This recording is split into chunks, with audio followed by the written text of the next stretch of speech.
Okay, we're live here, I think.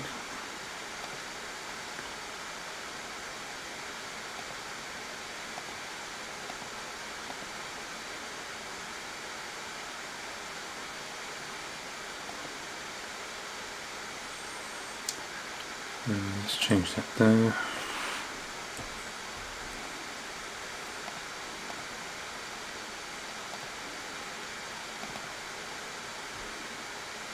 Okay, save changes.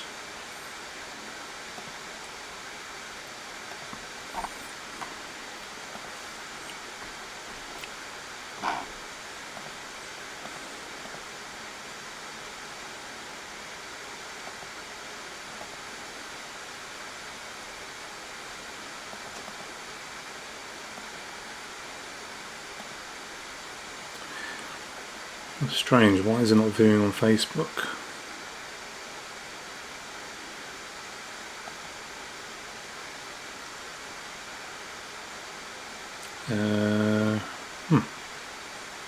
Okay.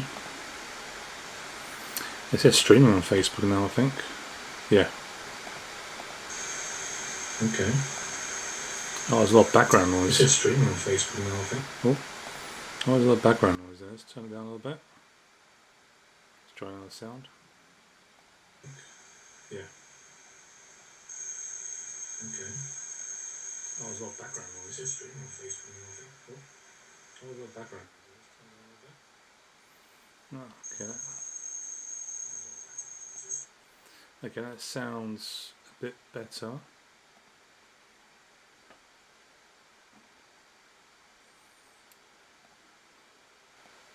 There's the actual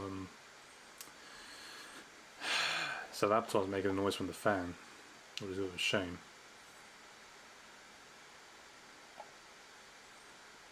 YouTube.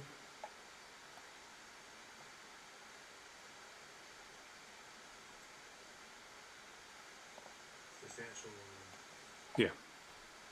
Okay, and YouTube looks fine.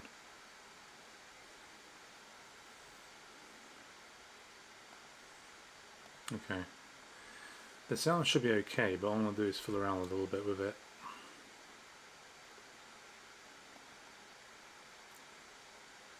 Okay.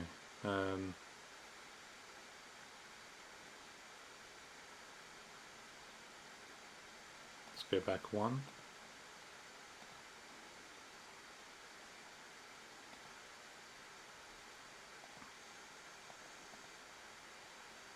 Okay, so I think that's the best we can do with sound. It's a shame, but I'll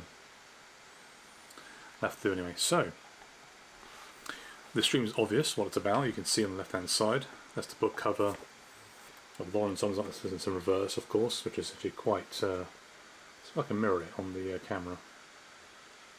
Almost. Almost. Yeah. There we go. Okay. So Lawrence Songs wrote this book. You can get it on Amazon, other places too. I think there's an audio version of it as well. I'm not entirely sure. But there will be one from what she said on her Twitter page. So I bought this book. At the same time, I also bought Lucy Brown's book. Right? And that book I reviewed it on, what was it, on Spaces on Twitter. I think it was better if I did it this way rather than doing it on Twitter. And that was, what has gone here? Yeah, you won't find anything on the YouTube channel, it'll be on my Twitter account. Yes, the space is still on there actually. And, let's get it spinning right. So in this book, I'm not about to review everything in the book because I just haven't got time to do that. Just like with Lucy Brown's book, there's quite a lot there. I do recommend you get it if you have interest in politics to see what was going on inside right-wing circles. It's not a gossiping type book, and for that matter, neither was Lucy Brown's Hate Club. And this book's divided in several chapters, many chapters I should say. So, kind of gives a background on herself and her family, and then she goes from there into how she got into politics.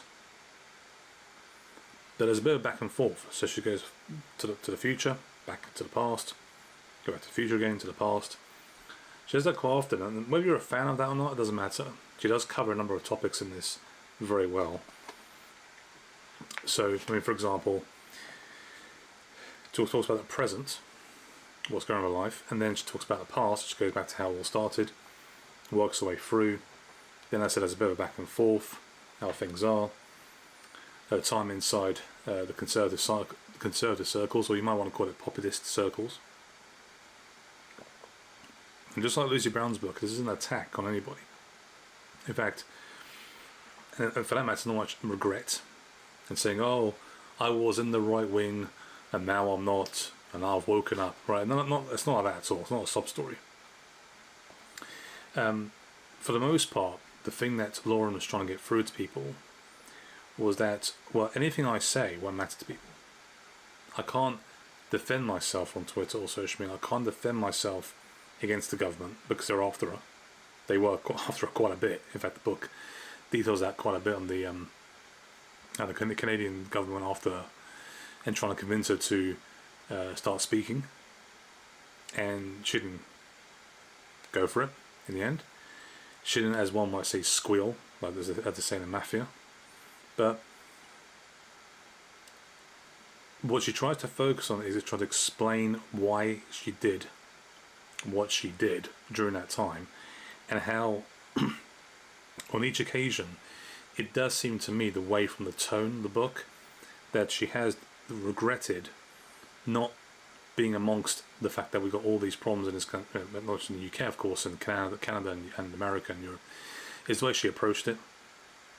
That it gets to a point whereby if you're making content, you've got to try to make good content, not one just for clicks and likes, which is what people are doing even now, for example. So she's not denying that she was caught up on all that at all. There's no, I'm the victim here, everybody else sucks, right? I'm the one who got all the rubbish thrown on me, everybody else came out clean on this. She never actually, at any point during the book, makes as if she's come out clean from this. She's actually saying, I'm the one who made decisions, and that's on me. Now, there is two parts of this book which some people will start asking questions about, what her story with Andrew Tate, and with some person called Destiny. And I don't know who this person is. I've never heard of Destiny before. If I've been in politics for over 20 years. Never heard of this guy before. Okay? And I'm not going to get into the gossip or suggest that anything that Lauren has written is 100% true. Okay, I can't verify that. I can't back it up. I don't know Lauren personally. I never met her before, right?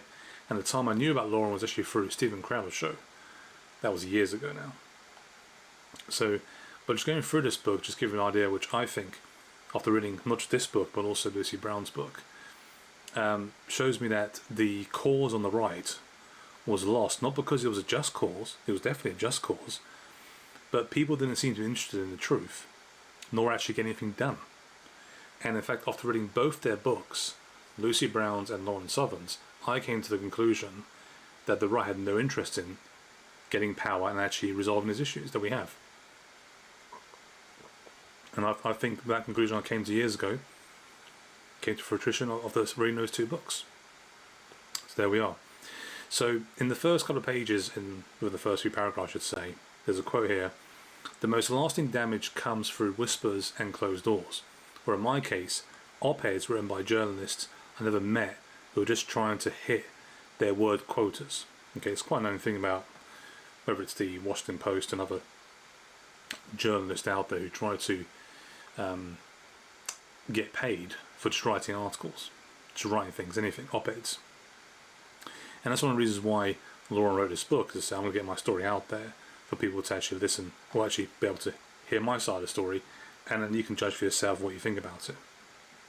So the first chapter in the book focuses solely on the present time when she wrote the book.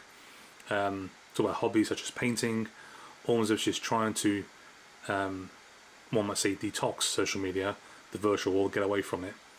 A true psychological battle in trying to get past all this and trying to find, one might say, a purpose in some way, right? Doesn't mean there was no purpose there when she did all this, but that's what I kind of gather when she was talking about the present time or how things were. So if I go to page 4, paragraph 4, it says, because I've got my notes here as well. So this could be a bit of back and forth from the book, by the way, because I like to read some things from the book as well to have an idea of what she's actually said. Okay, so this is the chapter from the present, and it says, she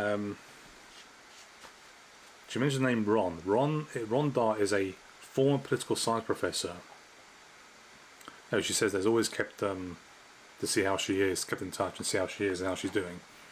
So last 2 paragraphs, Ron understood, and he's just said the weight of Wilde's feeling can only be expressed through writing. We talked for a bit about why writing hadn't been my first choice. One of the reasons I despise the internet is because of how it freezes people in time. It irks me when someone shakes my hand and says they know me, not because they're being unkind, but because they're often referring to a version of me that no longer exists. A video from 10 years ago, that wasn't me, not anymore. Does anyone really stay the same after 10 years, or even feel the same? Back then, I didn't understand the weight of immortalizing my teenage thoughts for millions to see.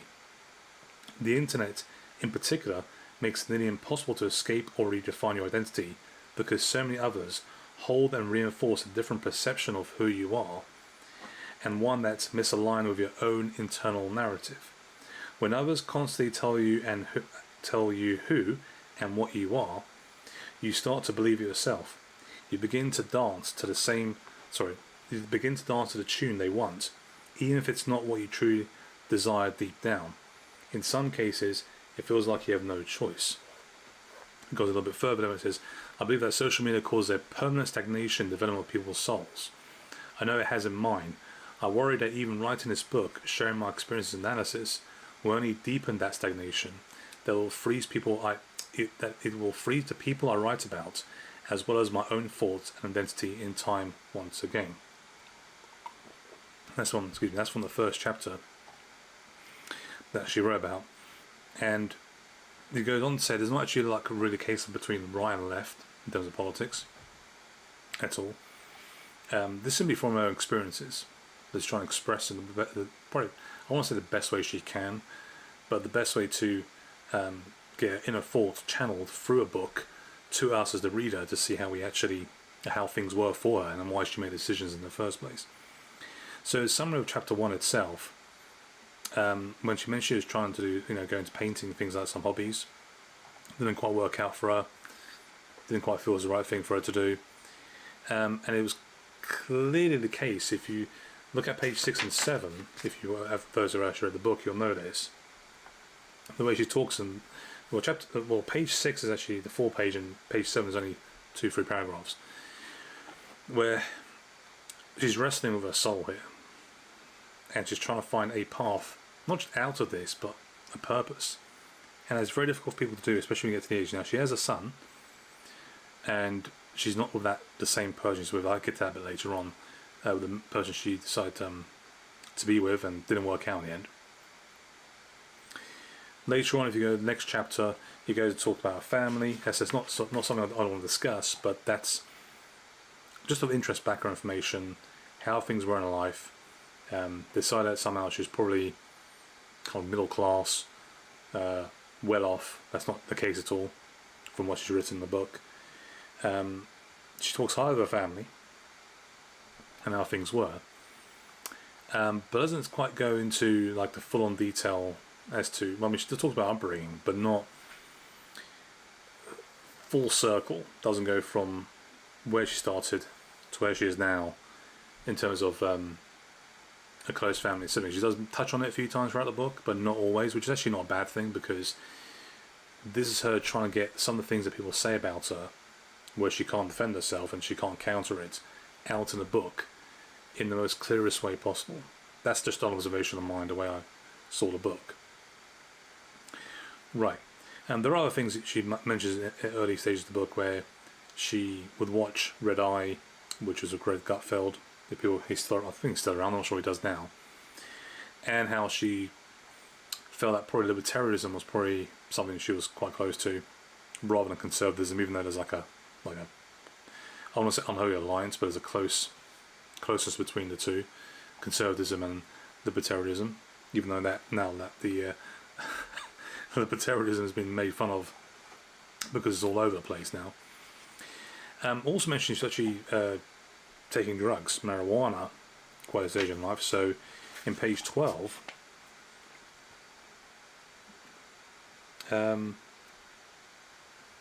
she talks about it. I know she mentioned she took it later on in life, but she does mention about how it got into Canada, because it was people like it says it was 2015, and it would be a few more years before Canada legalized marijuana, perhaps the key issue that propelled Justin Trudeau to power. He would lead my country for my entire adult life. Ironically, marijuana was the very issue I was campaigning on as the local Langley Aldergrove Libertarian candidate. Armed with my new anti-collectivist talking points, I once tried to pitch my free market take on legalizing marijuana at family barbecue, thinking I could spark healthy debate. What I got was something else entirely, not political disagreements, grief. So these are things she touched on when she was younger, and it wasn't quite, I wouldn't say not in tune with her current beliefs, but this is kind of like the thing you do when you're younger, when you're, I think most of us were probably liberals back then.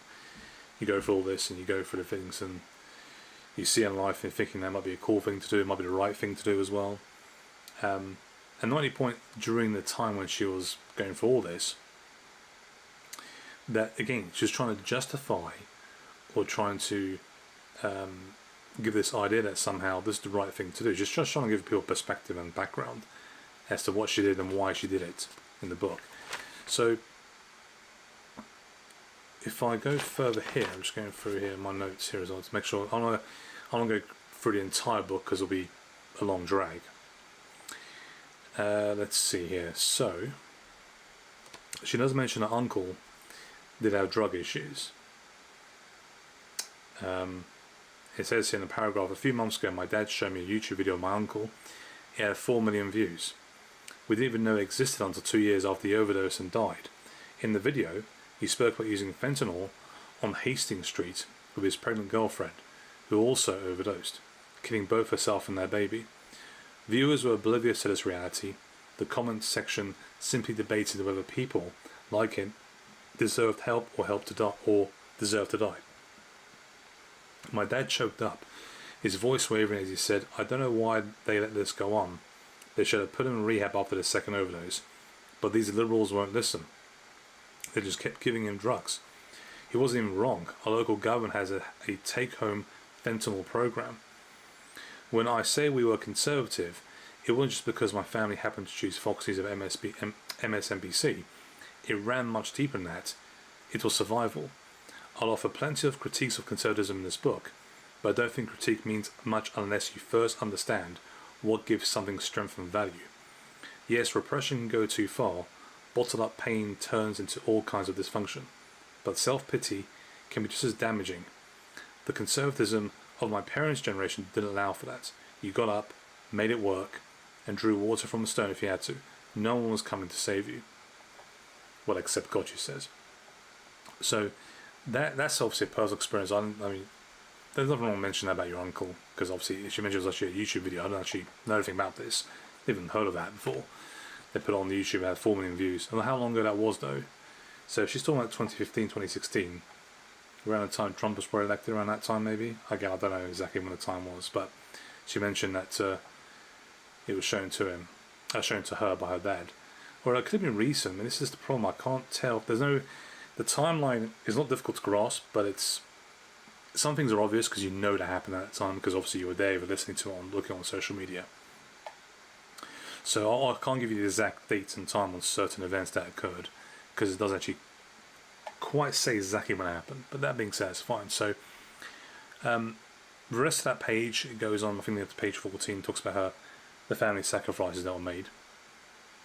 So he talks very passionately about that in the book. Chapter 2. Chapter 2 itself, let's see, the title is it Jason, I think it is. Yeah. It was one more, finding her feet politically. Struggle with private school. Then she found it better in public schools. Okay, there was a big change. It did mention something about and where is it? Page 16 here. I think it is here. Yeah, by senior year, my school introduced Social Justice 12. It was the first time such a course had been offered in the Canadian public system.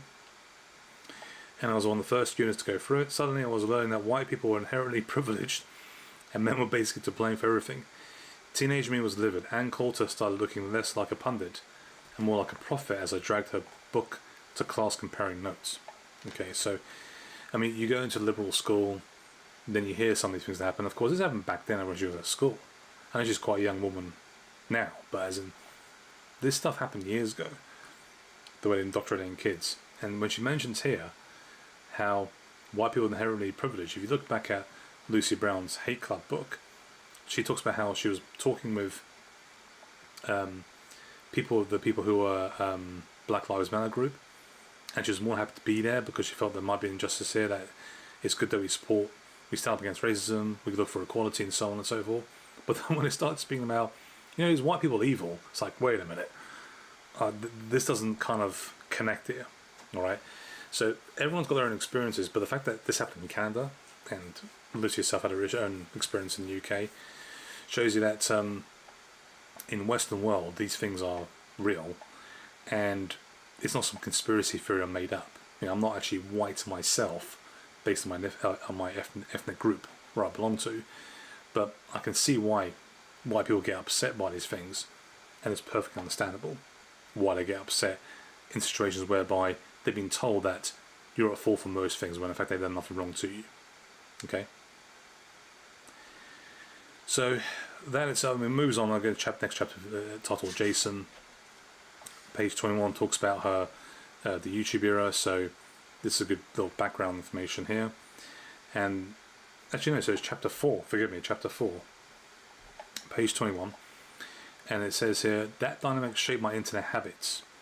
Our sisterly bond was rooted, she has a sister, obviously you can tell from that, was rooted in video games, even back in my N64 days, which I still have, by the way. I still got all these old games from the past. And many of my early friendships were formed through online gaming and blogging in the early 2000s. Yes, blogging was a thing, by the way. I wish we still had that over the social media nonsense we have today. We were probably amongst the first generation to experience formative romantic relationships online. Both my sister and I had our first boyfriends on platforms like RuneScape and Gaia Online, if they pronounce that correctly, compete with double E dates and tearful breakups over boys we never met, boys who in hindsight may have been adults pretending to be 13-year-olds. Once again, no surprise, we both became internet creators, considering how much our development took place online. We were also the last generation to know the internet before it became a product, which I'm part of too, pretty much. It was an era that feels almost mythical now, a time before the algorithms and corporate strategies took over. If you're a millennial like me, you know what I'm talking about. The early days of YouTube, when it really was YouTube. It was the first time in history where individuals could create, share and put themselves out there without a barrier. There were no middlemen, no casting calls, no execs telling you if you were good enough. All it took was a camera, an idea, and the willingness to put yourself out there. Yeah, the old days of YouTube were actually quite fun. I'm using a lot more obviously YouTube today, like I'm doing right now with this stream. Excuse me, but back then, she's not wrong when she says that. For those obviously who are very young now, not familiar with YouTube, back in the day, I mean, we used to have like cat videos on there, but things have changed quite a bit, especially with AI now. You'll notice on my channel, some of the videos that look like me, it's actually AI, which makes it easy to get stuff out there quicker than me have to sit in front of a camera all the time. So back to this book here. Now, again, this whole chapter talks about her kind of youthful experience with the way things were online. It's actually a good read because it puts into the world that we had before all these things became big, right? And it was fun. It was cool. I mean, people still go to theatres now, obviously, to watch films, but not as much they used to, because we've got Netflix now, all these other things online, as the way things are, things change. But it was all good fun. And this whole chapter was pretty much the world before the internet, the way it took off. That's what she talks about. So she's trying to give her background experience, what she had been brought up in, and what she had gone through as well, and what she was familiar with. So it gives you a bit of a background as to before it came up to her becoming a quote-unquote YouTube star or a online personality. Also nostalgia as well, in some respects. She mentions N64 there. PlayStation, Sega Mega Drive, all these other consoles have come out.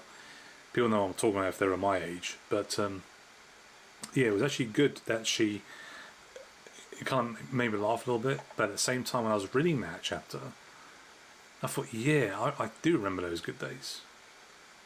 They were good days. No one cared what you did. You didn't want to look over your shoulder as to what you're going to produce as content, or for that matter, you with your mates playing computer games, or even a bit of online. Now, I grant in Canada and America, particularly for America, a lot more advanced than we had here in the UK. I mean, we can barely get dial-up here in the UK, so we're a little bit behind these guys. But nevertheless, what she wrote there put a smile to my face, because it was the time which I think were in my youth very well. So as we move on from this, somebody says any messages here. Fine, ignore that. Now, this one she went viral on YouTube, and it says it's chapter 5, I think it is now. Goodbye reality, hello virality. So, page 27, second paragraph. My first video, Why I'm Not a Feminist, went viral in ways I never could have imagined. Although it now only shows 1.2 million views on YouTube, it amassed nearly 40 million on Facebook, and was copied and shared on dozens of other channels until they were wiped out by copyright enforcement. I first realised it had gone viral when one of my friends pulled it up on his computer in the basement. We're all in disbelief. We'd never known anyone who had gotten a fraction of those views on YouTube before. I figured it was a one-time thing, just a lucky break. But Rebel encouraged me to make more videos, referring to Rebel Media that is, and to my surprise the next few also took off. My life as I knew it ceased to exist after this. My 19-year-old self was frozen in time. Most of my late teen friends eventually grew up. They found jobs and trades, started families. I hope they're happy, they deserve it. They grew up, I went viral. Now of course, it doesn't mean being 19 years old to be married and have kids and that, but now she's now in a situation whereby people have seen her on camera, they love what she put out. There's one video, went viral, millions of views, and this is now where a place you think, well, could I actually potentially find a trade in this? Which is normal, it's nothing unusual that. And because being so young, you've got no one maybe perhaps to navigate you through all that. Now again, this is not her excuse or anything, I'm just trying to give you my perspective and how I think, how it went for her and how she feels now. So later on in I think the same chapter actually, let's see if I make sure it is the same thing to come over and it goes to chapter 6, Content Machine. That despite the fact that she was having money problems, she's having these money problems, even though she's having these millions of views on YouTube. So it's quite something that people think that you might go viral on that, and yes, you do make money from it. But it also is down to if you're on your own, and by this point, there's so many people out there who are social media content creators, that the revenue is no longer just going straight to you, it's going to other content creators too. So you're not getting as much money as you think. And it certainly depends on the video content you make. That you're doing things to go viral, to get people's attention through the thumbnail, particularly clickbait ones, or are you actually making content because you truly believe in the content you're making, and it's genuine, but it's not as catchy, it's not as entertaining, therefore the numbers drop all of a sudden. So this time when she had gone to Rebel Media, she's no longer like a quote-unquote independent. She make her own content if she wants to, but she's now part of Rebel Media now, making content. So for example, here it is, here's page 34. She mentions, at this point in my life I was almost comically broke. My videos were going viral, pulling in millions of views back when political content was still fully monetized. Before the so-called ad apocalypse, but I didn't see a dime of it. In fact, I was paying out of pocket to cover the cost of my own my own video editor. To their credit, Rebel did cover my flights to Toronto and eventually offered a small stipend for my monthly show, but it still didn't cover my expenses. Early on, I had to arrange my own accommodations whenever I flew in, and after one look at my empty bank account, I downloaded couch surfing and stayed on strangers' floors. Sometimes I'd spring for a sketchy $35 Airbnb, bed-bug-infested couches and all. I had no clothes to speak of, just my $15 blank tank top and a pair of jeans without a belt. Eventually, Everett noticed and gave me a small budget to buy dresses. He sent me shopping with Faith Golding, a commentator a few years older than me who worked at Sun News. I admired her. She was sharp and funny, but she often looked at me like I was a lost puppy. A mutual colleague once said she privately described me as a well-meaning but stupid. I don't know if that's true, but at the time it would have been far off. I was 20, what can I say? So Faith Goldie, oddly enough, I knew Faith Goldie knew it before I knew Lauren Southern, which is a little bit odd because the name Lauren Southern hadn't come up on the radar, particularly on the conservative news circles. So she'd been writing for, a paper? Sun News. I'm not sure it's a paper or media outlet in Canada, of course. So Faith Goldie's name came up even before Lauren Southern. So I knew who the Faith Goldie was well before Lauren Southern, even though they were both there at the time. And of course, as I said, at the time I knew about Lauren Southern was because Stephen Crowder, who I watched before, brought her up on the show, and that's when I first heard about Lauren Southern. So it talks more about the time. I love to go through the entire book, but I don't have time to go through the entire book, especially on how late it is now. It talks about her issues, back and forth, how the kind of things you have to do, how to look at in terms of making content. So page 36, and this is the actual page 35, 36. And we flew to Europe in the summer of 2016. I can't remember where we landed first, but we ended up publishing videos across Germany, UK, Belgium and France. And it says here, so search for Syrian refugees in France, Calais jungle, 184,000 views. I thought I was in Germany, Turkey, 390,000 views. Why Lauren Southern needed security to walk through Molenbeek in Belgium, 1.3 million views. Attacked by anti-fascist thugs in London, 2.3 million views. These videos were created with grit and touch of madness. I spent my 21st birthday in a Muslim-owned smoking bar in Molenbeek during Ramadan, crashing at a run-down hostel while my videographer and I stressed over my dwindling funds. Meanwhile, he was still recovering from near-death experiences I put us through in Germany, like the time I accidentally turned into the train tracks in the middle of the road. I wasn't used to cities where trolleys share space with traffic. Welcome to Europe. So, as I said, this is more about this chapter as we go on. Talks more about her journey through creating content in places like Europe, outside of Canada, of course, not to mention America, but also in Europe too. I'm just going through this here. So, go through here. Go through my notes. There's quite a few pages here. It says here. So, on that same chapter, on page 37, she mentioned that she was offered a full-time job role media. So, notes here, when I returned from Europe, my hopes were realised. I was offered a full-time job at Rebel News.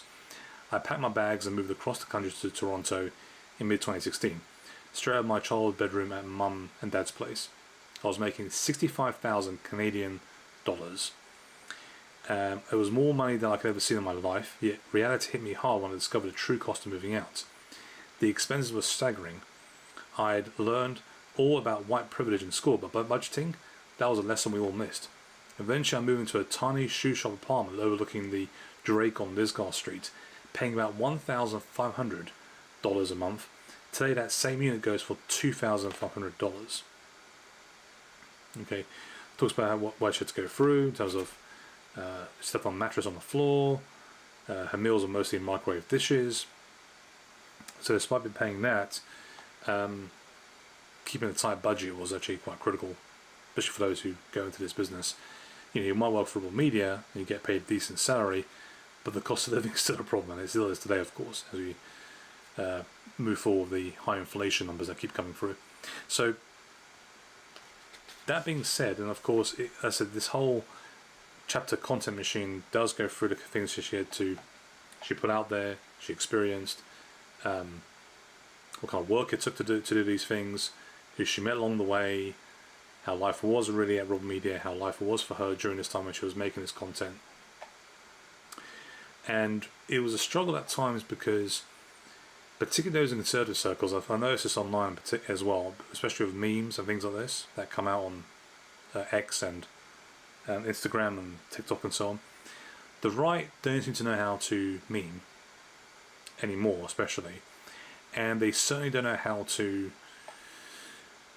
produce content in such a way that either looks great, because obviously even though Lauren's on the front of the camera, when she was producing all this other content, other people helping her, most people doing that is actually probably the liberals, for the most part. Okay, so it's not really like a full-on conservative group of people doing these things. Right, so it goes here, page 38, paragraph 2, cancelled by students for refuse to use mandated transgender pronouns. So that was it says here, I press cancelled, so yeah, that's I think referring to Jordan Peterson, yeah.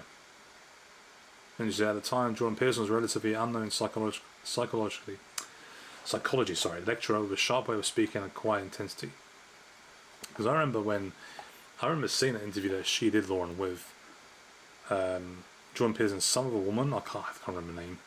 It's like a small room, just sitting there chatting about the topics, and mentioned this particular story about what was going to universities in Canada. That was a long time ago. That goes back a while. So yeah, and it says here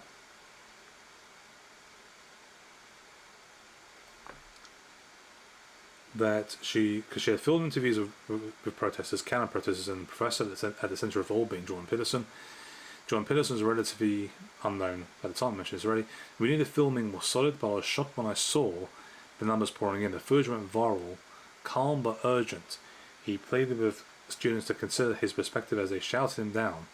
One even lunged at me, clawing for my microphone. The video racked up millions of views. It was a spark in the powder cake, one of the first viral moments that helped launch Jordan Peterson from a school professor to national lightning rod. I don't claim credit for his rise. I'm sure he would have found prominence without my early reports. But looking back, it's hard not to notice how the strange, fleeting moments I brushed against have branched into entire universes of their own. That seems to happen quite often even now. You'll find what happens is that some people get a viral moment, then they think they're on top of the world, they think if they were to produce content and produce one video which actually goes viral, if you look at a bit like me, for example, if I produce one good video and then people seem to like it, I'm going to produce other videos that people look at thinking, nah, not something I'm have any interest in, and it gets probably 1/100 of the views that the other video that went viral got in the first place. So move on. Okay, mentions about the Trump situation, Freedom Ball that she was at. There we go, page 41. And this is still in the Content Machine chapter. So it says here, there's a thrill in being adored, but even greater rush in being intensely disliked by those who you don't respect. That was one of the ironies of the right-wing scene in 2016. While constantly portraying the left as perpetual victims, the right's popularity was largely fueled by its own sense of victimhood. Unfortunately, it's still true today. It's still very much true today. Actually, a very good thing. It's actually probably one of the first things that my eyes just went wide. I thought, wow, yeah, this is actually very true today. And again, it's a shame that it's come to that, but That's where we are now. Anytime you were attacked or targeted, your online profile would soar. Right-wing influencers crave those confrontations, knowing they draw attention. Now, if you remember, this is worth giving an example. This is just before social media really took off. You have to go back to Andrew Breitbart, grace his soul. He was probably the first out of any of them that really stood up to people that opposed him, and he had no fear at all. Now, if he did that today, and the way he does it, and he was the first person to do it, he would be probably the most biggest star in right-wing circles. It wouldn't be close. So when people saw that and how viral it went back then, because again, this is before social media really took off and became a big thing, as it is now. It was like the early days of social media. We had like Breitbart.com, which is obviously his baby, until of course he's passed away. That people saw that and thought, well, that's the kind of content that people like. People thought, wow, that's very brave of that person to do it. It obviously went viral and became a real big deal. So that's the first thing I can remember when you talk about when you go viral and how things work out for you in the end. But of course, like I said, for him, his life his life's cut short because of his how much it was health, or he had a heart attack and he died. But that was the first guy I knew that actually would do anything like this. But he didn't do it for clicks or likes. That's the difference between Andrew Breitbart, a true conservative, and these populist types on the right, who are doing it clearly to get ad revenue, clicks and likes, for the sake of knowing that this kind of posting works and catches a lot of views amongst the people who are online on social media. So it goes on. There were even viral videos where the attackers had been paid, which, by the way, Tom Robinson had the experience as well. He actually had someone to. I think he paid somebody to try and go after him, and then people kind of worked out it was a bit silly. And though it was already known, in my personal experience, he didn't even need to pay anyone. There were more than enough people to genuinely believe they were fighting fascism by attacking dorks with YouTube channels. As this trend grew, many rising media figures sought out the protests specifically to provoke reactions and boost their profiles. I was no exception. You can find videos of me shouting absurd things just to rile people up, often until they swung at me, usually in vain. So she doesn't deny here, but just to understand, Lauren's not denying she actually was caught up in all this. She actually, I did the exact same thing. So he's not trying to, as I said before, trying to make critique here. He's trying to paint himself into the victim, or make himself into a victim, saying I was caught up in all this too. Right? That was very, very telling, that. And if you look at the videos she makes, the things get people cut it out, retweet it, it goes viral. Last paragraph on this page. I was exhilarated. The whole experience was a whirlwind, and online a kind of myth began to take shape around me. Whilst most viewers just subscribed to raw media and left positive comments, a more dedicated faction of politically invested followers started posting thousands of photos and illustrations showing me as Joan of Arc, always portraying me in equally dramatic, heroic fashion.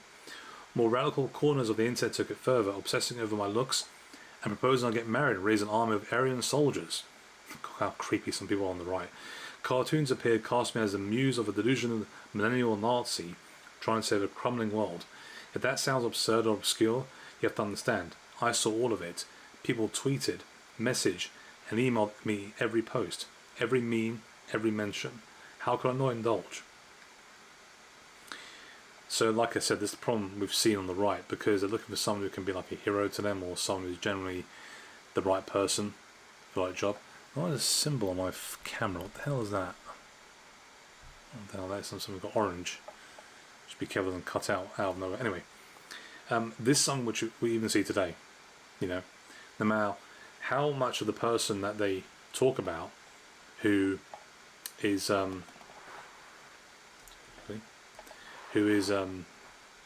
not quite the quote-unquote conservative they keep talking about, and they're not quite practicing what they preach, that people are always looking for a hero because they say the right things, they say the unsayable, let's say, and that's fair, but it gets to the point you start to question who these people are, and unfortunately it happens on the left too, but unfortunately on the right happens too often, in my view, that is. Okay, so let's move on here. So page 45, meeting your heroes. It mentions here she was fired from Rebel Media. I wrote this down myself. Let me make sure I got this right. As you can see, when I do my streams, they're out of sorts at times when I try to produce content. Let's go here quickly. Yeah. So let's see. We're looking past this.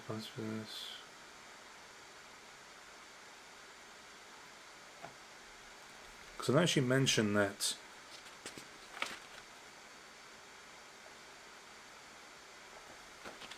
No, maybe I'm wrong on that one. I do apologise. But it says paragraphs 2, 3, and 4.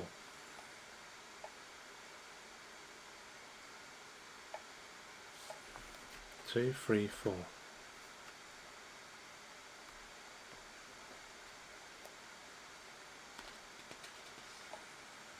Let's have a look here. So, yeah, okay, she was fired. So, page 445 says meeting heroes. So, let's go a bit further down here. This about a trip looks like to Israel. Let's have a look here. I've already been reprimanded a few times for my lack of understanding of the media and business world, and each scolding dimmed my enthusiasm and made my truth-telling mission feel a little less genuine. All of this came to a head when I was invited to a trip to Israel. It was pitched to us an all-inclusive paid vacation for the staff, with an added bonus of doing some reports while we were there. I was excited. I always wanted to visit Israel and see the significant holy sites for myself. The problem arose when our team was asked to fundraise for the trip. Not just fundraise, but to frame it as a fact-finding mission to our audience. The first thing that struck me was the inconsistency. I was fairly certain the trip costs were already being covered. Anyone with even a passing understanding of the media industry knows that as a journalist, you don't pay for trips to places like Israel. I have a dozen contacts on my phone right now who gave me a first-class ticket to Israel, all expenses paid, as long as I brought a camera and took a few selfies with a thumbs up. This kind of situation isn't unique to Israel, of course.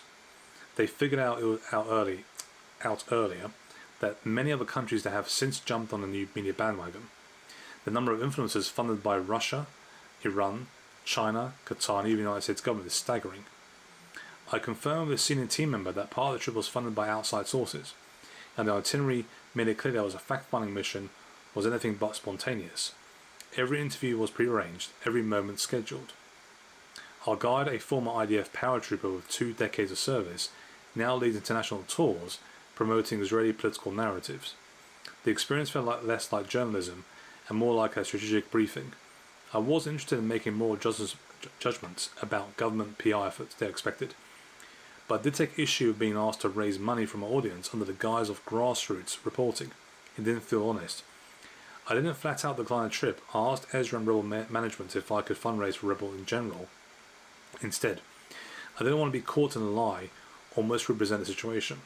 I thought I was being reasonable, but looking back, this wasn't the first time I pushed back against clear business objectives at Rebel. If it hadn't been the Israel trip, it would have been another story I was suspected of was funding by lobbyists. If it hadn't been those stories, I would have again questioned where the petitions were really going. And so I was fired. There's no easy way to put it. They didn't give me an official reason. There was no need to. I had finally figured out. The bright eyes were dark, the bushy tail was shriveled. This was the world of right-wing media that I had once admired. These were my heroes, the champions of freedom and truth. But I misunderstood everything. Truth wasn't the primary goal. It was an occasional byproduct of making money. It was my first real lesson in politics. I met with commentator Gavin McInnes at a bar on Queen Street in Toronto shortly after I'd been flown out for the Israel trip. He was furious about the whole experience in his own comically dramatic way. He said Ezra Levan, that is, who leads Rebel Media, Pratsky had to drag him onto the plane, kicking and screaming. They even tried claiming he lost his passport to get out of it. The shared laugh over the predicament made me feel a little bit better. So that was talking about how she went on this trip to Israel. Yes, do some journalism, do some work there, but it didn't seem there was actually prepped up to her for actually asking any questions, doing a little thing, creating a little content. This is all under the direction of a business manager as like a PR trip.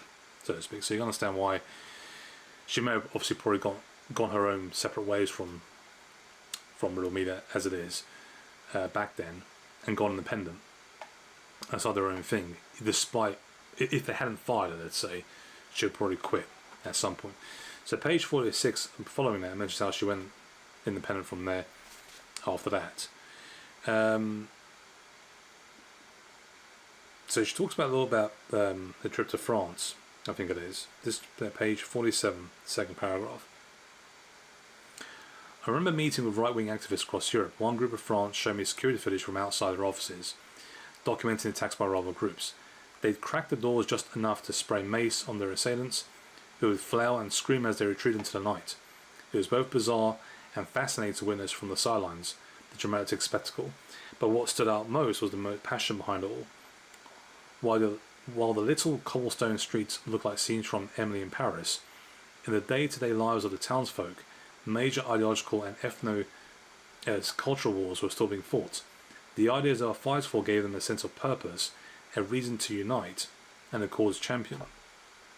So that very much reminds me that, in fact, it's it's quite true today. We still see kind of similar things happening on the right, and it can up on the left too, by the way. But on the right, there are these battles we have, and not battles which are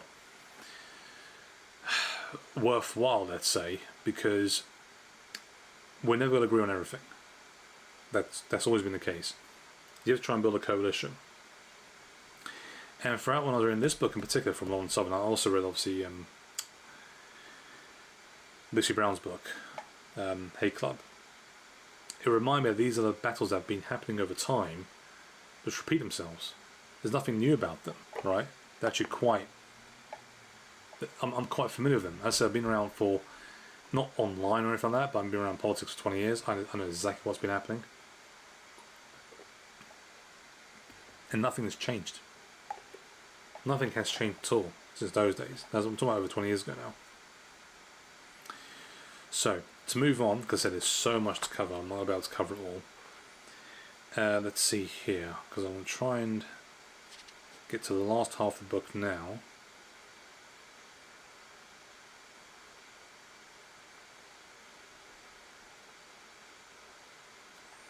Okay, let's touch on the Tates, because this is something which it's worthwhile. And she does mention Tom Robinson, which of course is obviously a big name here in the UK. So it's actually worth reading about what she felt about him as well, and moving on to the Tates after that. So when it comes to Tommy, imagine if a significantly less competent Tony Soprano started a Twitter account and began tweeting about anti-Italian discrimination and the death of freedoms in America every time the feds raided his house. That's essentially what I was witnessing. Worse, Tony discovered there's an enormous amount of profit in fleecing good-hearted Americans for cash to fight his legal battles, while misrepresenting every single one of them as part of some tyrannical communist conspiracy against him. You can see why Tom Robinson's a little bit peeved off with her. Meanwhile, my entire video crew and I, along with all the support staff working on the media side of the project, had to endlessly watch tens of thousands of these donations pulled out of ATMs to pay for hookers, blow, and new flat-screen TVs. Did we say anything? Not really. Not while staying silent still benefited us. For some, the guilt eventually led them to distance themselves or speak up. But anyone who did speak up was immediately branded a far-left activist with a mob of sycophant fans unleashed on them. Tommy's former videographer, which I mentioned before, Lucy Brown, was horrendously slandered, suffered severe mental health issues, and fear walking the streets. It taught people to keep their mouth shut. In other words, intimidation. This isn't like a new thing, but I'm not surprised this has actually come up. Even mainstream journalists fear reporting on him because of the consequences. Take the Independent's Lizzie Dearden, for example. She reached out to Tom Robinson for comment on the story about his alleged misuse of support donations.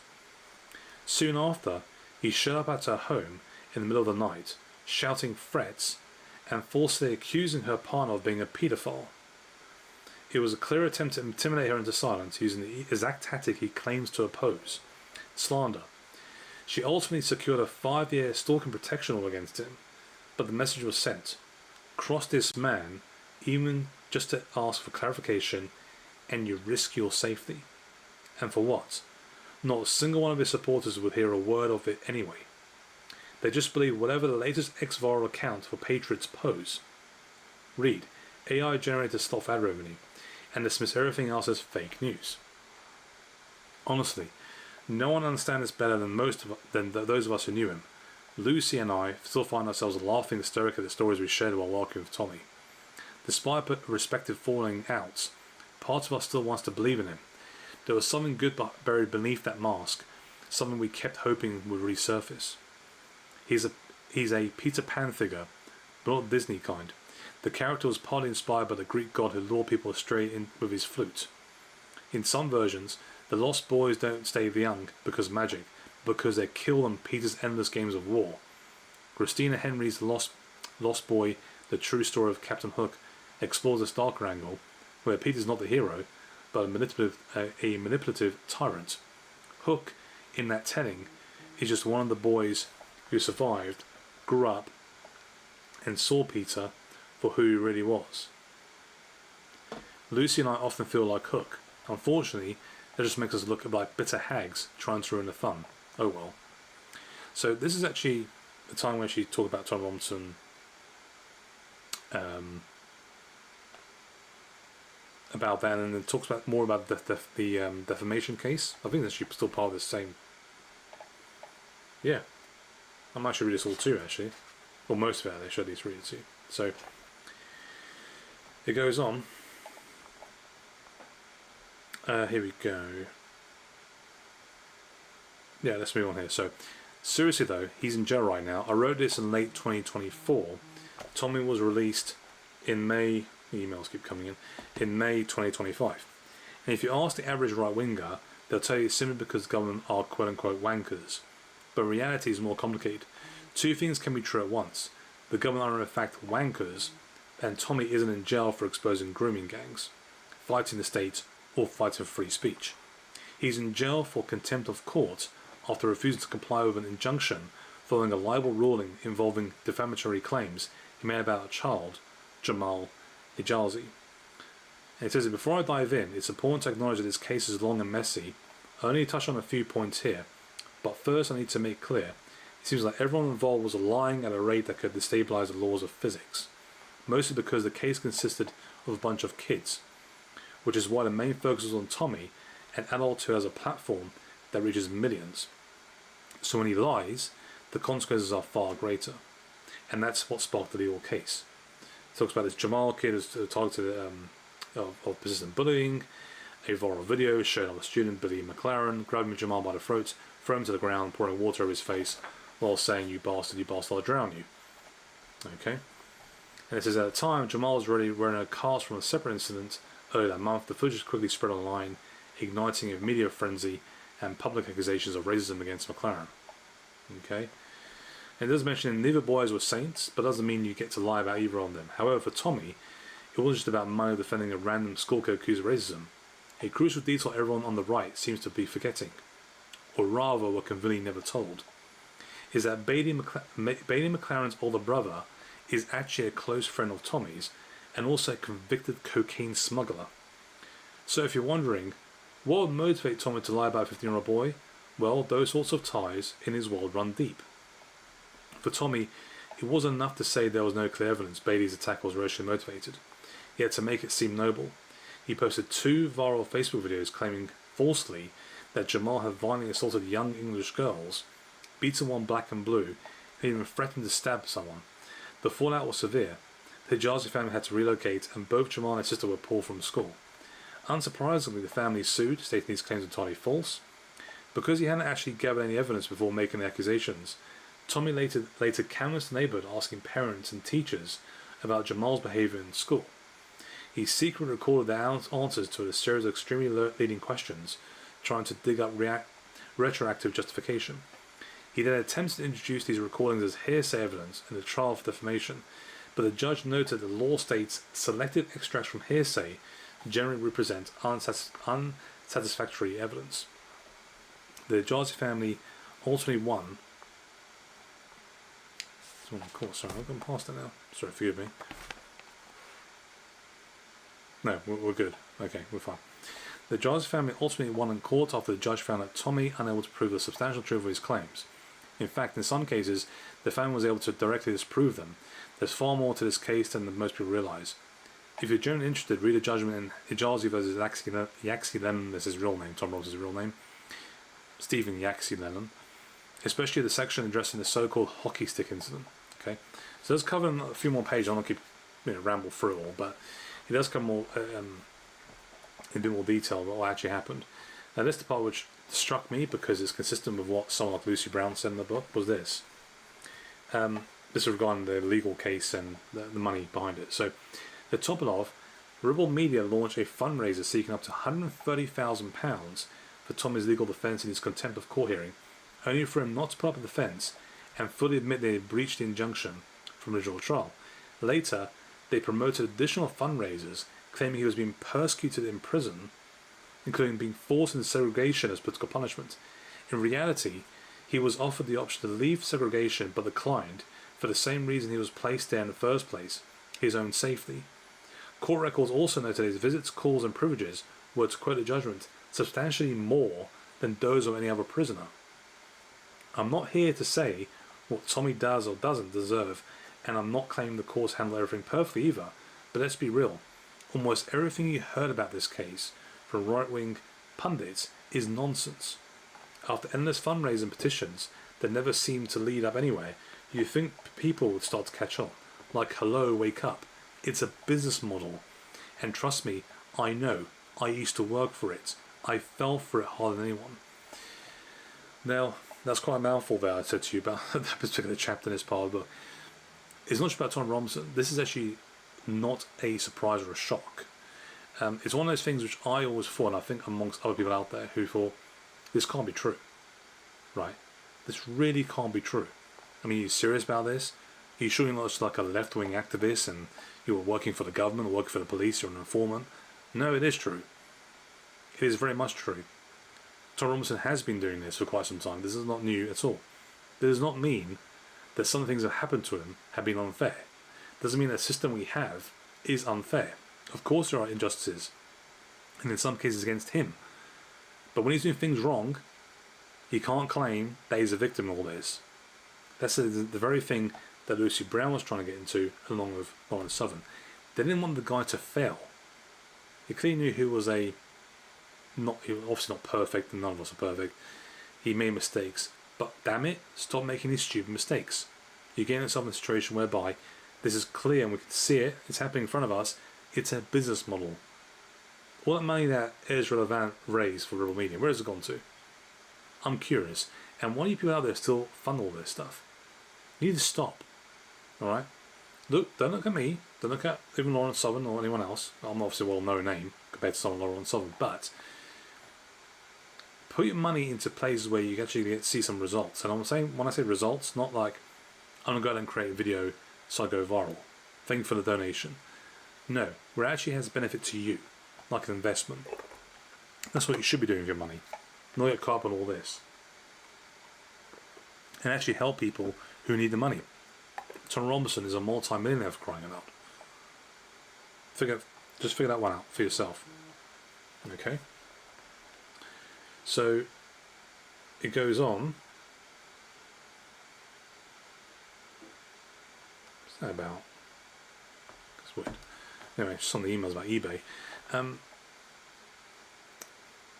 Yeah, so whether Tom was in solitary, general population or free, they'd spin the story of abuse to fundraise. That's the crux of it. Like how Black Lives Matter had increasingly leaned on weak cases to sustain momentum, Tom and Ribble Media rely on perpetual victimhood. At this point, both are incentivized to manufacture outrage and keep it alive, rather than resolve any of the issues they complain about. Thank you. Thank you. When I read what Lucy Brown wrote in a book, when I read what Lauren Summers wrote in a book here, it was... I felt validated in what I was thinking all these years. You know, can it be true? It is true, but I'm not seeing evidence for it. I'm not seeing anyone speak about it. I've talked to so many people on the right over the years, people who are close friends, people online. Guys, why are we getting over this? Why is it constantly about it's unfair on this person, there's injustice, please donate money. There is something else behind this. But I'm not there. I'm not behind the scenes. I'm not part of the team to know what's happening. Lucy Brown, Lauren Sullivan, part of the team. They saw it and it happened. And then to dismiss them as people who are jealous or traitors or left-wing activists is a really bizarre one, or communist and God knows what else. It's just really you being in denial too. It's almost like you have this self-hate as well. And I've been in when I was younger as well, when I saw this happen for the first time, thinking it's not true. Eventually you catch on. And thankfully for me and many others out there caught on this pretty early, and you have to too. This is not something that's new. This is not unusual for this to happen. But the fact that it's still happening today and people still fall for it is amazing to me. It really is. There's a mention here. We can't win because it's not about truth, it's about narrative. To be fair, not all right-wing organisations operate this way, and those pointing out a two-tier justice system aren't wrong. Tommy may be guilty, but so are the paedophiles, grooming gangs offenders who have gone off with barely a slap on the wrist. The truth doesn't fit neatly on either side of the story. What this all points to is that the public image of Tommy as a hero is as false as most of those images of public heroes, mine included. Yet people have defied him, losing sight of the actual human being. Those of us who truly spent time with him are left with a bleak choice: play along to survive in a media tribe, speak up and defame ourselves, or be defamed anyway and quite lose our minds. Alright? That's about Alton Rom's thing. So cut into the whole thing about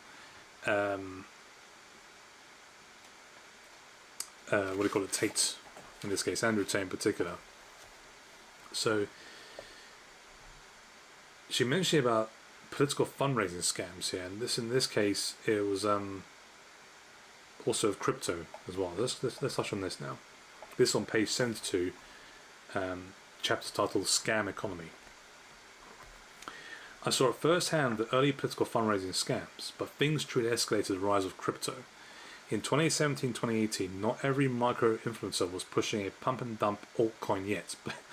Oddly enough, Andrew Tate's not just done that with his own one. Back then, young investors and well-meaning, naive influencers had no idea how much chaos these crypto scammers were about to unleash, or how far to go to use their new money to influence the world. I'm not entirely sure how the conversations leading up to it went, but part of me dreads about how sinister they may have been. But around February 2018, Tommy mentioned to Kaylin being one of the people who worked with Tommy, and Lucy Brown mentioned him in the book, along with George, and me, referring to Lauren of course, that he had been in contact with some wealthy crypto investors in Eastern Europe who might be interested in sponsoring a larger media project we could all build together. Things were going incredibly well with my YouTube views, but as upcoming online influencers know, you can never just be okay with things. You're always chasing the next big idea, the next project, the next opportunity. A right-wing European media outlet hosted by some of the most famous figures in dissident right, it sounded crazy, but with the right funding, maybe it could work. How could I say no? It goes on here, just moving on here. The flights were booked almost instantly by the investors. I'll never forget showing up to the airport in Luton with Kaylin and George early in the morning. Tommy was off his head as usual, but I wasn't familiar enough with the antics of cocaine addicts to fully understand the gravity of it. He wore a matching designer tracksuit, a typical look, and kept clenching his jaw, motor mouthing between paranoid rants and overly enthusiastic anticipation. He somehow smuggled an absurd amount of cocaine through airport security, incredibly cheeky about it as always.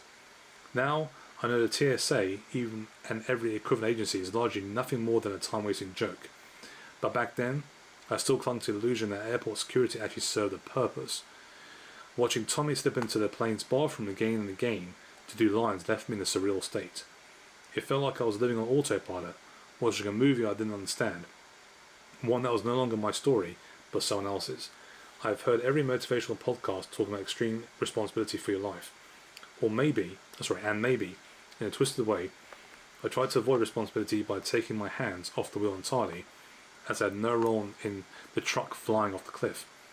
My people-pleasing, passive self had no business being on that plane unsupervised with a coked-up Tommy, en route to some shady meeting in Eastern Europe.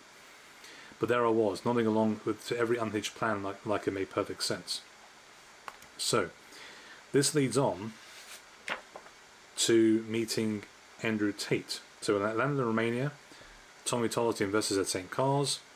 He says, quote, "We're gonna love these blokes," he chirped, still buzzing while the rest of us were groggy from the morning flight. It goes down here. Then it says here, Tommy claps his hands with his acquaintances, and one of those firm pull-in handshakes that turn into a quick backpat half hug, the kind that was more than about respect than warmth. As it turned out, the pair were brothers, and after greeting, they ushered us into cars. But before making it clear I would personally be escorted by a man called Andrew, he had a wide grin and a unique lisp that reminded me of an old childhood friend, but seemed a bit too eager to get me alone. I figured we all headed to the same place anyway. Ken and George, Tommy all knew I was and who I was with. Andrew seemed harmless enough, maybe even a fan. I didn't want to overthink it, but even when I finished buckling my own seatbelt, he was telling me how much he liked my work. Okay, so she mentioned the crypto scam. This is on page 76. We'll get to the whole Andrew Tate thing in a second.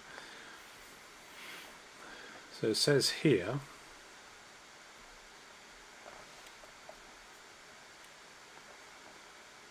so I went down and sat down with these guys.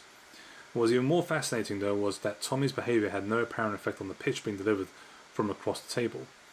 Donnie pointed to one of those screens and confidently announced that what appeared to be millions of dollars displayed in green pixels was what their coins were making in just the last 24 hours. I looked up at the screen as the numbers kept climbing, another $10,000 as I was watching. It was incomprehensible to me. We just entered the era of crypto scams collapsing, but it still hadn't fully settled in the public's consciousness just how far-reaching these pump and dump schemes were. I don't think I, or many other influencers at the time, really understood all the altcoin jargon yet. My head was spinning, Tommy chewing on nothing, Kaden and George doing their best to look engaged, and the Tate brothers casually lounging in their muscle shirts. I really wish I could remember the exact name they pitched to us. If I could, it would probably make you laugh. But after the exhausting technical monologue, Donnie put his hands on the table, looked up and said, "We'll call it Freedom Token," or some nonsense like that. Oh no, I thought, fuck. They want us to sell cryptocurrency.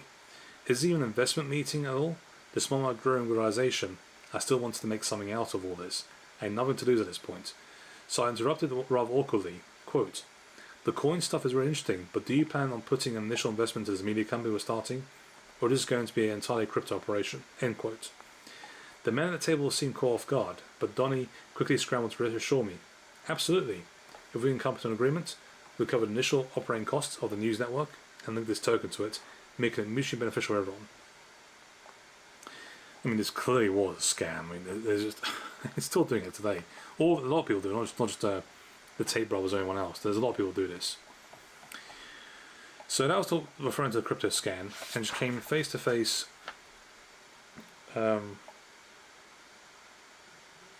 with Andrew Tate. Okay, so I'm just getting it here now. So moving on here.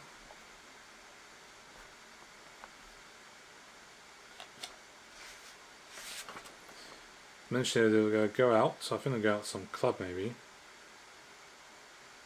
Yeah.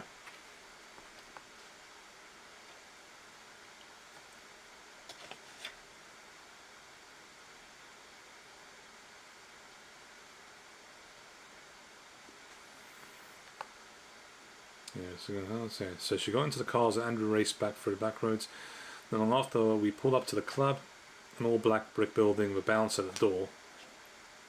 Luxury cars were parked out front and the low boom of bass music thudded underfoot as we walked down a narrow, dimly lit hallway to the main room. I'm sure you've seen this scene in the movies, everything slows down, the back room blurs, and someone steps through a doorway into another world. Okay, so talking about her time when she went out in the club with some of these guys. Tom Robinson was there. And then she says here, "Any news on the Tommy and the boys?" Andrew turned to me, meeting my eyes with intent. Quote, "They'll be here soon, don't worry." He winked. After spending time with him earlier in the day, I felt a certain warmth toward him. There was something about his energy that was calming, easy to lean into, easier still to ignore the small things that didn't quite sit right. People in the club kept approaching Andrew and Tristan being Andrew's brother, shaking their hands and chatting like old friends. There were clear regulars here. I spent at least 10 minutes just trying to process my surroundings. The music kept blasting, the unfamiliar faces, the unspoken social cues I was clearly missing. The Tate brothers moved through all effortlessly, naturals in this world. While they swam with ease, I felt like I was drowning. So, it goes on here, again, she's mentioned how, where are they? Where's Tommy and where's Kim and George? And he says the cars just arrived, they're on the way now. He's just going to try and reassure her. And she mentioned again one shot and still working on my vodka soda. I found myself feeling surprisingly intoxicated. Usually only beer hit me this quickly. I paid it no mind and I was fast distracted with conversation. Okay. Then he started talking to her about this whole operation, the serious pump and dump crypto schemes raking millions. He didn't try to hide it. It was all basically illegal and something they couldn't put off in the US. He goes, we've got police wrapped around our fingers here, he bragged. Andrew has said that almost the same thing at the compound during our initial meeting. But I brushed it off as some cheeky over-the-top bravado. Donnie went on, an inside guy, we can do whatever we want and they can't do shit. Nothing referring to the police there. Alright, okay. So, again, they didn't turn up.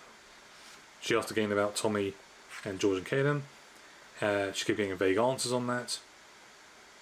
So I found myself crawling onto a couch in the back of the club, my eyelids flutteringly closed. Blue lasers, neon lights danced behind them, dragging me in and out of consciousness, pulsing to a relentless hum of the heavy bass. I thought I felt a girl shake my shoulder, asking if I was okay. Honestly, I didn't care about anything except keeping my head in a comfortable spot. Okay. Tommy and the boys never showed up, she says. As far as I know, a car was never sent for them. Okay. And so then Andrew was there again, lifting me up and carrying me through that dim hallway, my feet barely touching the ground, the bass of the music still shaking my body. I felt the cool night air hit my skin as the door to a sports car opened in front of me, and he goes, a stupid fucking Bugatti, I'm sure. Okay. Then she says in this chapter in Confessions, cool, right? And the first thing she says, it was kind of my fault. I can trace every moment I had the opportunity to turn things around right up until the point when everything went wrong. The truth is, I could have said no to that strange business meetings overseas, at least until I had more information. I could have refused to go to the club until my friends were with me. I could have turned down the drinks. With whatever little sense I had left, I could have said no to what I foolishly thought was a harmless cuddle when I had no intention of going any further. Honestly, I'm not sure it would have mattered at that point. This wasn't a case of mixed signals and intoxicated blur lines. I fought back. I was pleading. I didn't realise there was a point of no return, a moment when my voice no longer had any power. I'd rather not go into detailed account, but I kept it simple. This is what she says about the whole thing, what happened with Andrew Tate. He carried me back to the hotel room and asked me to sleep beside him. I said yes. I was incredibly intoxicated, and some part of me convinced myself that because he was Tommy's friend, he wasn't particularly dangerous. It was a poor decision, but it happened. He kissed me. I wasn't expecting it, and I wasn't looking for it. But I kissed him back briefly, and then told him wanted to sleep. I was extraordinarily tired. He wanted to go further. I said no, very clearly multiple times, and tried to pull his hands off me. He put his arm around my neck and began strangling me unconscious. I tried to fight back. He repeatedly strangled me every time I regained enough consciousness to pull at his arms. I prefer not to shed arrest. It's pretty obvious. In fact, what she's been saying is that, well, based on her account here, is that Andrew Tate raped her. That's based on this account here in the book. Okay. So, goes on here. Let's get a whole part of the book, or part of this chapter, and the experience of Andrew Tate. I'm not saying these were good decisions. I'm incredibly militant about never putting myself in a position like that again. But that was my lived experience. I believe I could take all the risks I wanted and still be fine. I didn't know how to cope when that belief shattered. When I finally faced the real consequences of those taking risks, it broke me psychologically. I cycled through different forms of denial. It's taken me years to even begin to process it clearly and take full responsibility for my own behaviour. So, in some ways, I said it's a bit more detailed, as in what she talks about here. As we haven't got time to go through the entire book. But she is accepting some responsibility for her behaviour herself. Doesn't change the fact that she's actually accusing a man of actually raping her. The question was, why did you go to the police?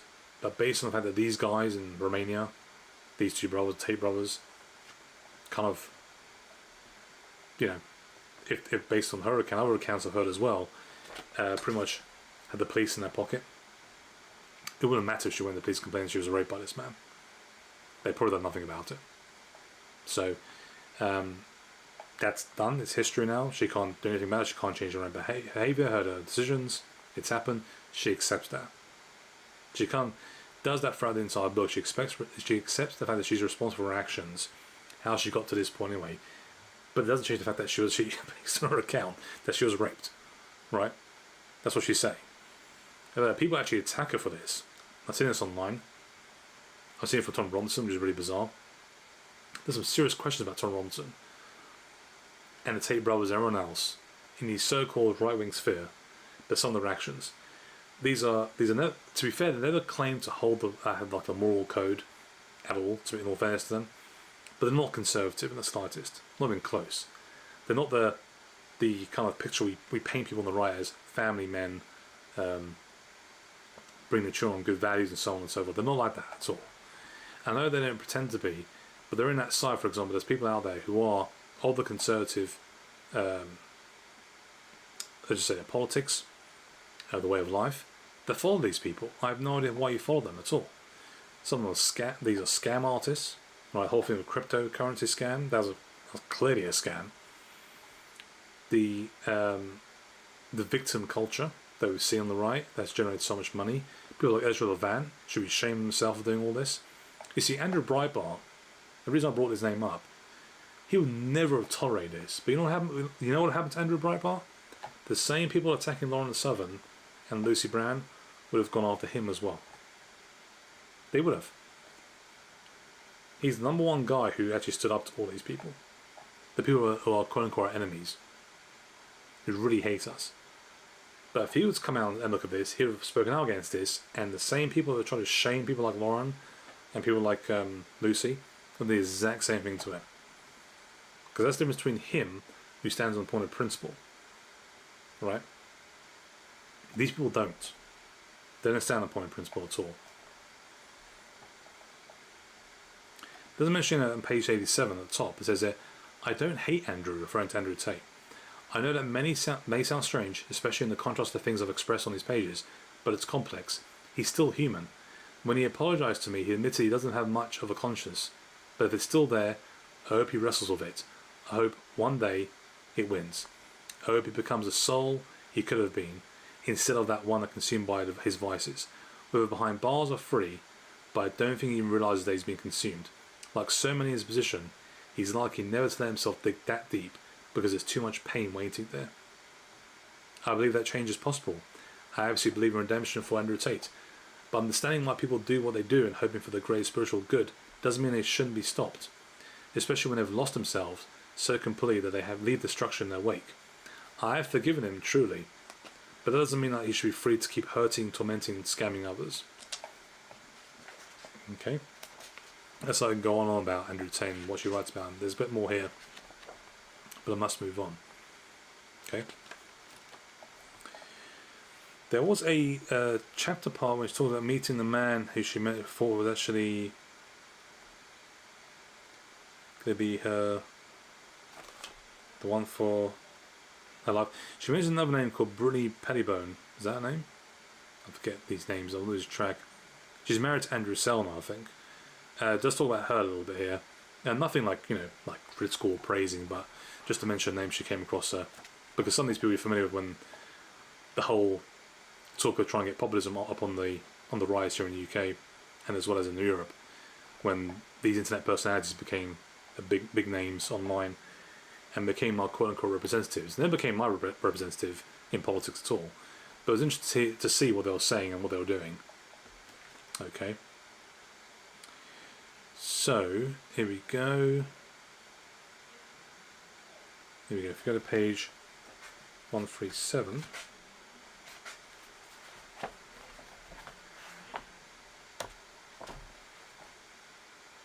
137.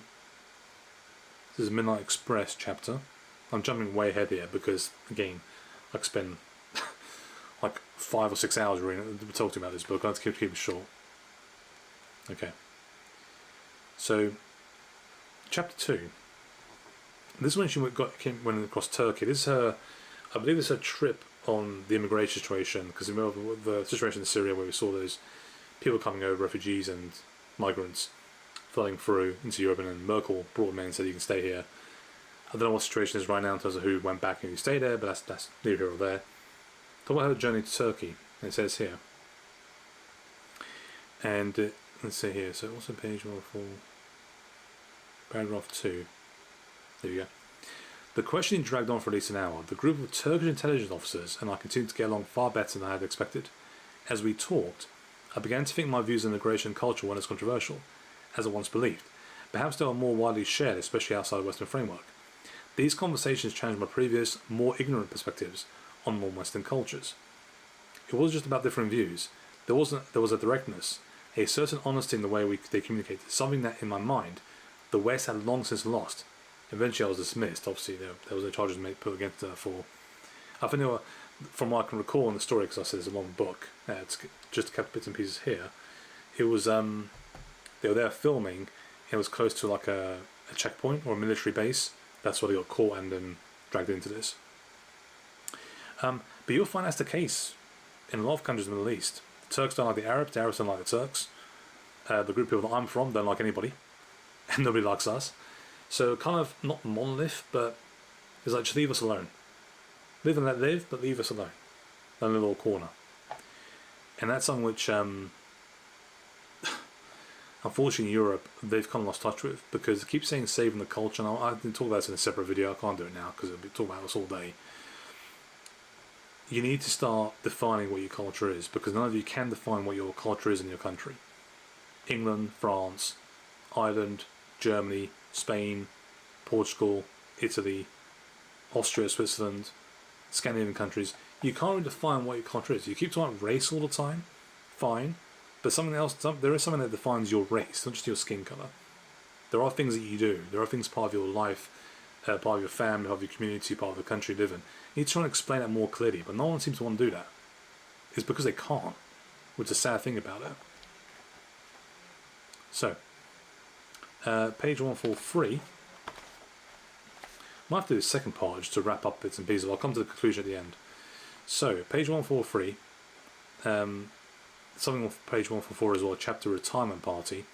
She mentions here about the sheer hypocrisy. I may know the sheer hypocrisy of conservative men. So, it says here, a classic trope against women in politics and media, almost poetic, given my past criticism of feminism, a cosmic joke at my expense.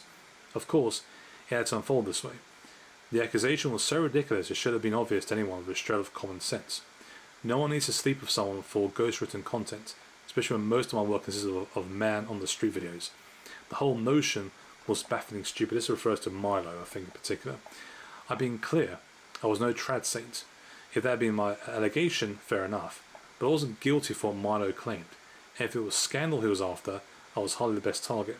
Plenty of our male peers in the dissident space were hiring escorts, cheating, using drugs, even committing crimes. It didn't escape me that many of the loudest amplifiers of this article were the ones most guilty of that behaviour, and not coincidentally. Men are rejected either romantically or professionally. And yes, I can already hear the whinging, feminist this, feminist that. I didn't flinch when people called me a racist for suggesting immigration rates might be a tad too high, and I'm certainly not losing sleep over being called a feminist for pointing out the glaring hypocrisy in right-wing media around gender. You can see in the podcast dominate right-wing spaces panels of men dragging in groups of OnlyFans girls, shaming and humiliating them for their sexual pasts, pretending they represent modern womanhood. There's no female equivalent on the right, no podcast where men are lined up and held to account for their own sexual behaviour, all being the main drivers of OnlyFans. Instead, you get endless monologues from self-styled truth-tellers insisting that men are supposed to sleep around while women must remain chaste, as if that's not completely antithetical to the conservative religious and family values the space generally claims to champion. Yes, 100% true. 100% true. You can be critical of women, of course, and she's not saying that. What she's saying is there is an idea that somehow, well, expectations of women are not applied to the same to men as well. That's true, especially in political circles. Okay, so page 104, paragraph 2, it says, when you build a system where men are granted limitless moral indulgences, while women face social destruction for far less, you don't create a culture of virtue, you create a culture of madness. It's gaslighting on an industrial scale. And the truth is, you can even fix it by making the standards go both ways, because there were never any real standards to begin with. Just pharisaical, is that how you pronounce it? Sneering dressed up as moral clarity. This was the world I operated in for a decade, and made it worse at relationships, not better. Had I followed the examples my saviour of the Western world peers set, I may have actually become the caricature Mano spun of me, using people for their bodies, treating intimacy like a transaction. Now, yes, there is that grifting world of men who get angry, which she mentions in page 145 briefly, about people like Andrew Tate and these people who sit at home, blaming all the problems on, you can drop a list on this, but let's just say Jews or women. So there's so many things you can actually point to that these people try to blame. But both Lucy Brown and Lauren Southern experiences, and apparently they're the only two to come out and say this. It's a shame that it's happened. I wish it didn't come to this, but it has.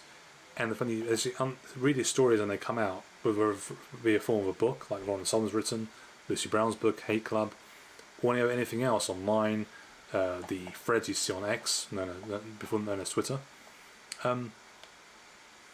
Makes it just, it's a damn shame it's come to this, but it does exist. It's very real. I always thought there might be something going on behind the scenes, but it comes out to be true, and people validate, like they actually confirm it. Makes it much worse, just the way it is. So I can't go through the entire book. I'll come to the conclusion in a second. She does talk about the man she was with, and how it became her ex. She had a kid with him. She's got a young son. Didn't work out. He kept, I don't want to say chasing her, but he obviously became a bit obsessed. And she obviously ignored him, just get away from him. It wasn't helping. That he kept harassing her. But then she kind of drew a close on that and said, look, ain't gonna work out. I think the guy was based up in South Africa, something like that, or to Australia. I'm just trying to recollect from the book. But it wasn't a healthy relationship in the end. She tried to do the best. She tried to be the housewife. She tried to do everything at home for him. Didn't work out. And again, there's expectations from both sides. It's like, well, this is not going to work out between us. We've got to move on. He obviously, based on her own account, because I can't verify his own account, or verify her account for that matter, that he was coming after her and just trying to get back in a relationship and trying to find ways of saying, you belong to me and we still should be together and that. Didn't quite work out. And she had to deal with all that. Plus, she had the Canadian government, mentioned this from the get-go, the Canadian government were coming after her and trying to get her to speak and lash out. She had been to Canadian Parliament, I believe it was, or the Senate, and was told to come out and say things, answer questions, and they kept going after her after time and time again. So Lauren had to do a lot of things. You can say what you want about her, but she had a lot of challenges during that time. Now, if you look back at some of the things she's said and done, because like I said, I could go about this forever, that she clearly admits throughout the book she made mistakes. She did the poor decision making. She was young. She was making the right calls at times, and she accepts responsibility for that. That's the conclusion I got from this book. It wasn't that she's trying to get herself out of a corner and trying to say, I try my best. I was a gift for the right wing, of the right wing movement, and they threw me out. Right, nothing like that at all. Nothing like that whatsoever. And one thing I did draw from this was on page, I think it was on page 2. Let's get notes here. 224. As I'm skipping along here because, like I said, I haven't got time to cover everything. I do recommend you read the book, and this is something which I do ask people to do because it's of interest to see what was really happening in the right wing circles. So On page 224, Ninja said this about the UK. In fact, fast forward to today, and immigration has become a major political issue that remarkably is becoming bipartisan across the globe. The UK leadership has confessed that migration levels are catastrophically high. Australia's left-wing government announced plans last year to halve the net migration. The Liberal government in Canada just significantly reduced immigration numbers to address the strain on infrastructure, housing costs, and hospital lines. Why? Because they had to. The rates had been unsustainable and are causing drastic problems, as I predicted. Of course, openly admitting mistakes on immigration would be politically risky, though, especially when the election approaching and then Pierre Poilievre leading the Conservatives. Years of criticism from the right mean any acknowledgement of failure could damage the Liberal government. So instead, the strategy was quite a reverse policy while discrediting critics. Find a scapegoat. In politics, admitting error isn't allowed. It's not a sport. It's not a sport of introspection or humility. So, when I walked into a room to testify, I assure you, none of this context will matter. Even though the hearing is supposed to focus on Tennant's media, the one that's controversial when she was being questioned about her links to Russia, and my work there, I doubt the Liberal MPs will ask a single question about the content, let alone have watched any of it. Instead, they'll dig up some clumsy quotes from 8 years ago, maybe even a diary entry from grade school, if they could, and demand I defend on the road, following after the same thing to Farage when it came to his things that he said at school. This is actually the book where it takes you through the journey whereby you try to get in and make a change in this world, make an impact, or at least have the impact that you think is going to be positive. You then get yourself involved with certain characters you shouldn't, like really questionable people that you shouldn't have. You've made those mistakes. It kind of taints you, which is coming from the right wing side. You've really got enemies on people on the opposite side who don't like you. But you're looking for that.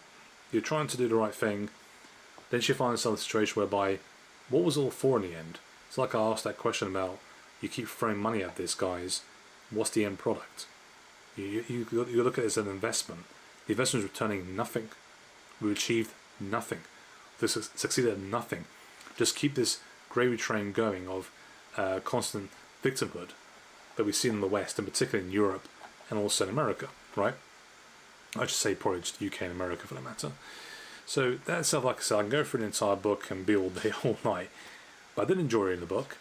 I didn't come out thinking, oh, poor Lauren. Oh, I feel so sorry for her. I wish I'd give her a hug. None of that at all. I don't do that stuff.